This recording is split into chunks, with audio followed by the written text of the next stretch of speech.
Hola amigos, bienvenidos a un nuevo video de Entre Discos. Yo soy José y el día de hoy les voy a hablar un poquito sobre dos discos me arriesgaría a decir que el primer héroe de jazz que tuve en mi vida y el primer artista de jazz que vi en vivo en mi vida. No es para menos, después de eso ha venido toda una vida, muchos años dedicados a escuchar el estilo, seguramente no con el panorama musical a nivel conocimiento y el catálogo tan grande que tienen personas como mi querido amigo Guido de Surcos de Jazz, a quien recomiendo siempre lo recomiendo porque es posiblemente uno de los canales donde yo más aprendo acerca de un género que quiero mucho, de un estilo que quiero mucho. Pero sin entrar demasiado en eso, les cuento rápidamente. Yo descubrí a Herbie Hancock más o menos terminando la secundaria. Yo siempre vengo de un ambiente donde se ha escuchado mucho rock and roll, donde se ha escuchado mucho rock en español, se ha escuchado también mucha música afro, ¿no?, de los Estados Unidos. Y bueno, nunca había tenido ninguna experiencia. Y acá está Billy, que nos va a acompañar. No sé si lo ven, pero bueno, si no, ven acá. Eh, Nunca había tenido una experiencia con el estilo, con el jazz. En casa no se escuchó jazz nunca, salvo uno que otro disco, pero no mucho más, ni siquiera los clásicos, algunas cosas accidentales. Y llegó a mí el disco Headhunters.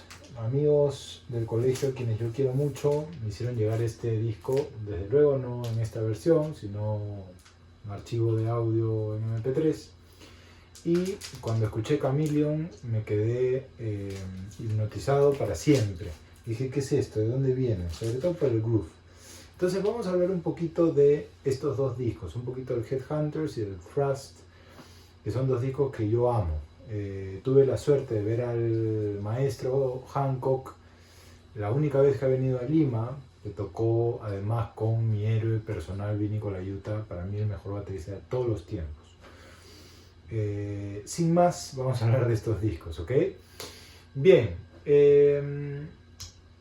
yo siempre recomiendo que para las personas que quizás no tienen un acercamiento al jazz, porque se les hace un estilo un poco difícil de escuchar, que es totalmente comprensible y que no está para nada mal, de hecho lo entiendo porque a mí me ha pasado lo mismo.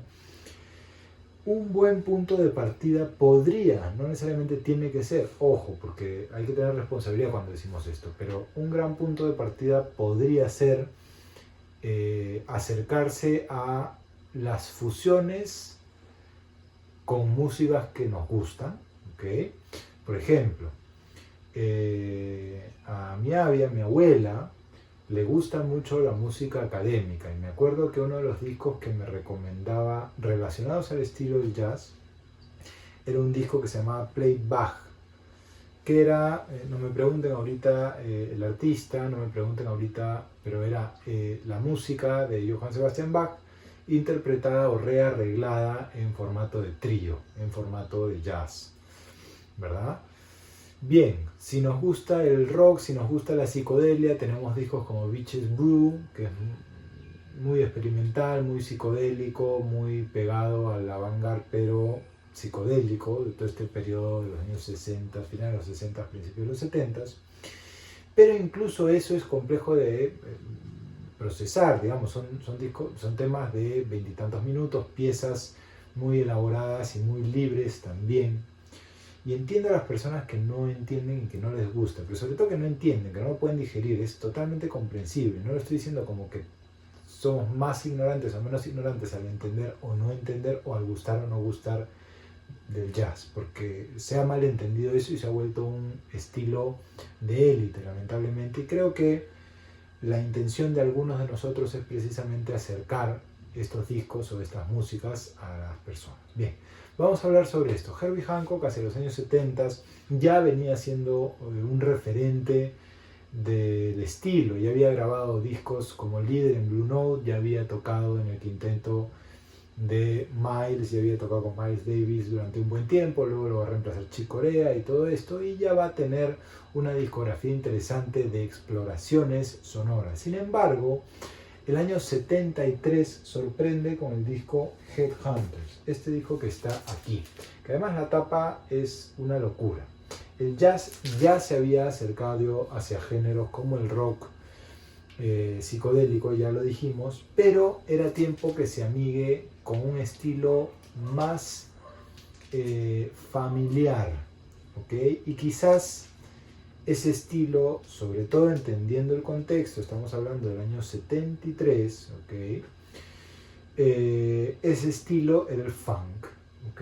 Más tarde quizás sería la música disco, pero la música disco tenía un componente grande blanco, y en este caso el estilo más puro a nivel de afrodescendencia, junto con el jazz, era el funk hace estos años, ¿ok? Entonces, Herbie Hancock forma una banda que luego se va a llamar los Headhunters o The Headhunters, y graba este disco, en donde la propuesta básicamente es hacer música en estilo funk, pero con las estructuras propias del jazz, ¿no? Tocar la parte A del tema, tocar el B, hacer una gran sección de solos y luego volver al A, luego volver al B, un poquito acercar a una audiencia más ligada al pop, en este caso al funk. Temas no excesivamente largos para lo que tenemos entendido dentro del jazz, pero sí, por ejemplo, Chameleon, que a mi parecer es quizás el single promocional, ¿no? el tema más conocido de este disco, más icónico si se quiere, va a durar 15 minutos, casi 16, no es poco, ¿ok? Bien, entonces, de todos los temas, este disco solo contiene 4 temas, ¿ok?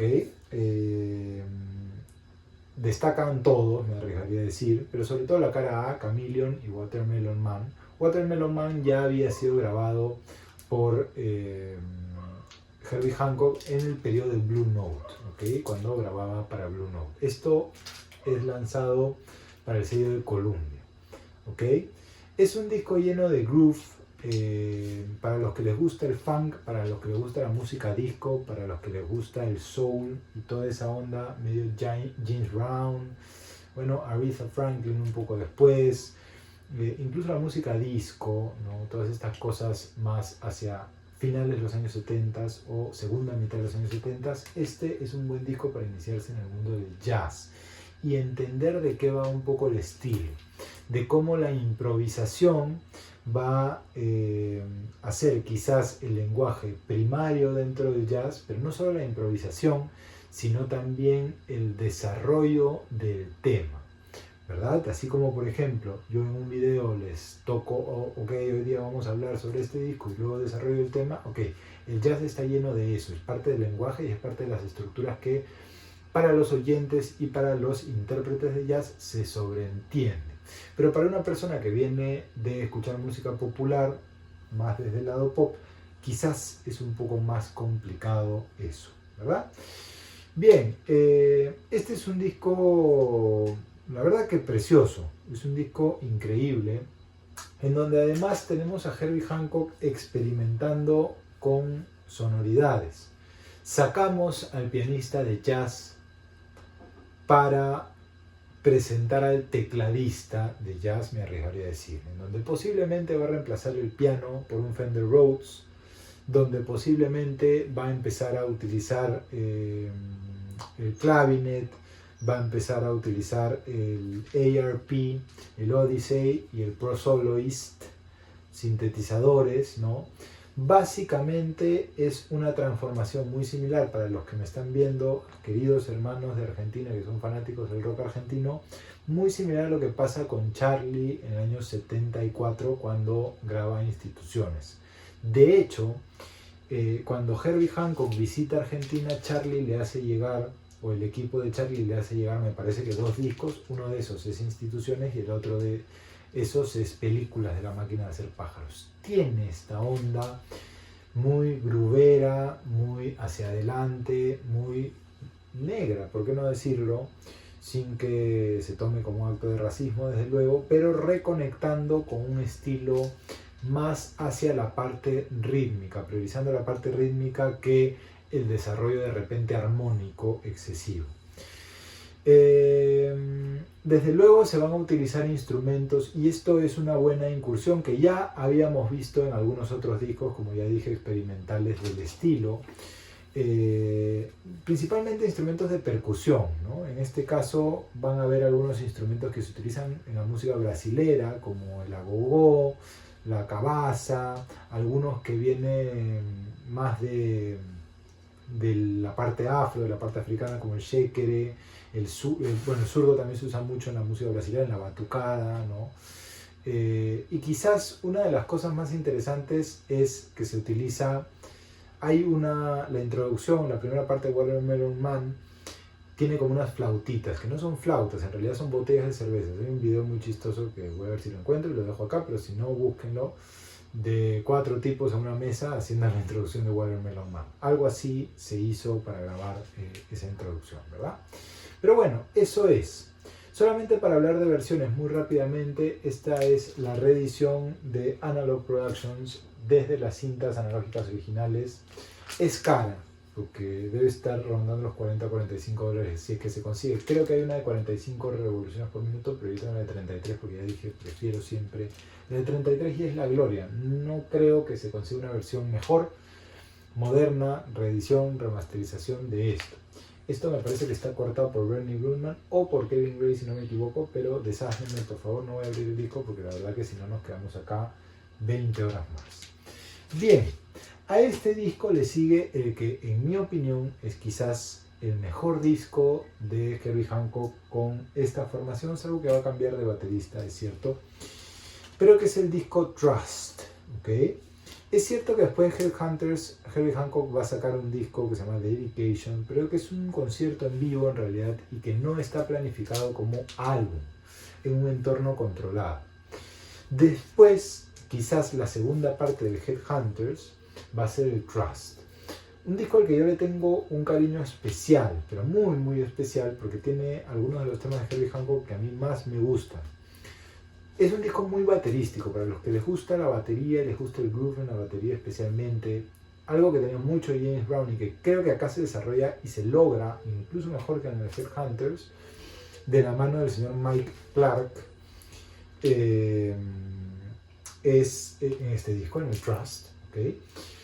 Reúne algunas de las cosas que a mí más me han hecho encariñarme con este disco. Primero, los colores morados, azules morados, que son mis colores favoritos, y algo que yo he tratado de buscar información acerca de esto y lamentablemente no la he encontrado. Si alguno de ustedes tiene alguna data acerca de esto, me encantaría que me la hicieran llegar, pero me sorprende que un tipo como Herbie Hancock, que según tengo entendido no había llegado todavía a América Latina, proponga en su tapa a Machu Picchu, acá en Cusco, Perú, como dibujo en su tapa. Ahora, acá está firmado el dibujo, ¿no? Como Springett, no estoy seguro quién fue el artista de esto, seguramente si reviso esto de acá, me imagino que debe estar por aquí. Sí, Rob Springett es el artista que hizo esta tapa.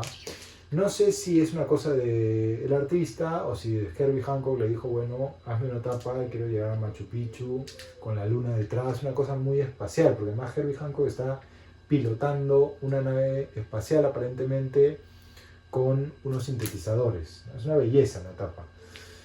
La verdad que no tengo la más mínima idea de qué ondas con esto, pero es una gran continuación para Headhunters. De hecho, esto es lo otro que graba Herbie Hancock en estudio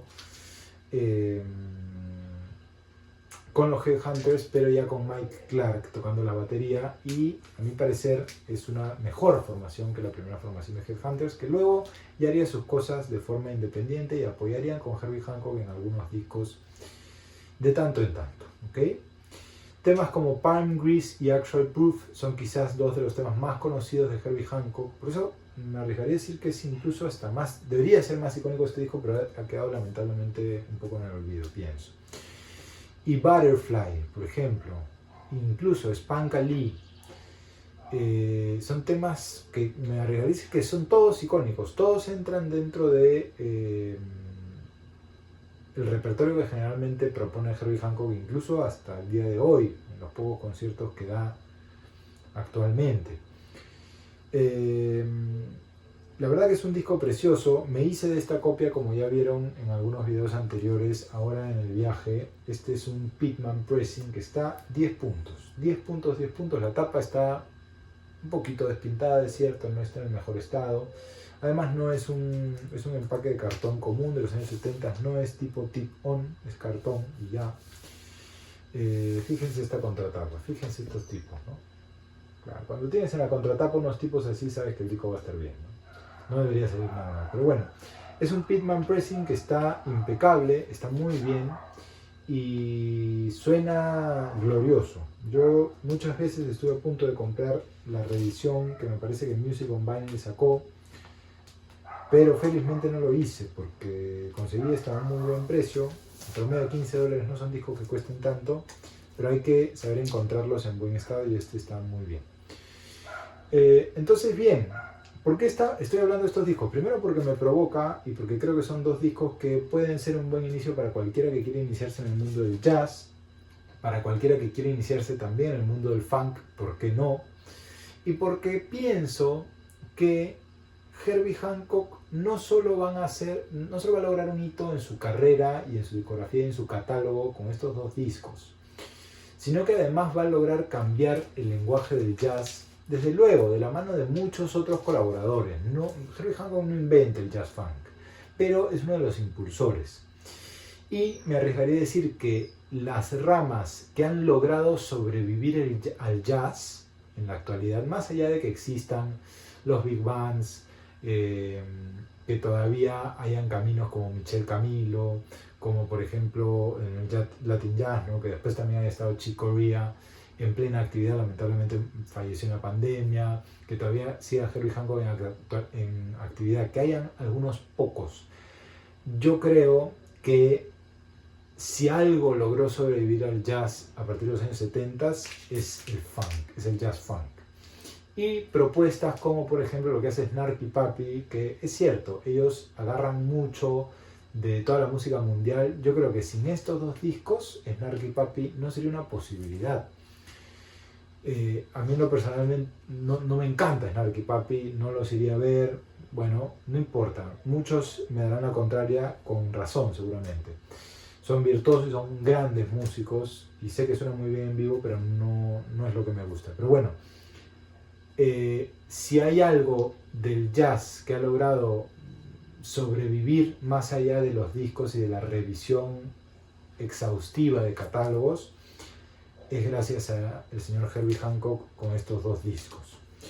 No hay que olvidarnos de Miles, no hay que olvidarnos de Bill Evans, no hay que olvidarnos del propio Chick Corea, no hay que olvidarnos de todos los que ya sabemos, pero quizás si no fuera por Headhunters, quizás si no fueran por las propuestas de este periodo de unos 5 o 6 años de Herbie Hancock, en donde prácticamente se vuelve un músico más de funk, ¿no? Incluso llega a cantar con el vocoder y todas esas cosas que después ya hacia finales de los años 70 vamos a ver en discos como Sunlight y tal. Bueno, sin eso quizás hubiese sido difícil para el estilo sobrevivir. No sé si sobrevivir en plenitud, desde luego que no, entendemos que no, pero sí sobrevivir. Cuéntenme qué opinan en los comentarios, espero que les haya gustado este video y nos encontramos en uno siguiente. Hasta la próxima y muchas gracias.